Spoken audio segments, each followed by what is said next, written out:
बिस्मिल्लाहिर्रहमानिर्रहीम। आज मैं आपके साथ बहुत ही आसान आइसक्रीम की रेसिपी शेयर करूंगी जो आपके बच्चों को बहुत ही हेल्दी, टेस्टी और मज़ेदार लगेगी इंशाल्लाह। सबसे पहले हम ठंडे दूध की बलाई लेकर उसमें चीनी शामिल करेंगे और उसको अच्छी तरह से फेंट लेंगे और वो गाढ़ी सी क्रीम बन जाएगी। इसको हम फ्रिज में रख देंगे। कटे हुए मैंगो के चंक्स मैंने फ्रीज कर लिए थे। अब हम उनका पल्प बना लेंगे और उसको हम फ्रिज में रख देंगे।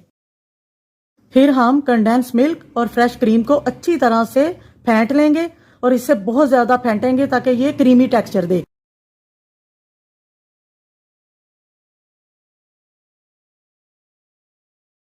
अब हम इन तमाम चीज़ों को मिक्स करेंगे, अच्छी तरह से मिक्स करके कंटेनर में फिल कर देंगे और ऊपर से कवर कर देंगे ताकि इनमें बर्फ़ ना बने।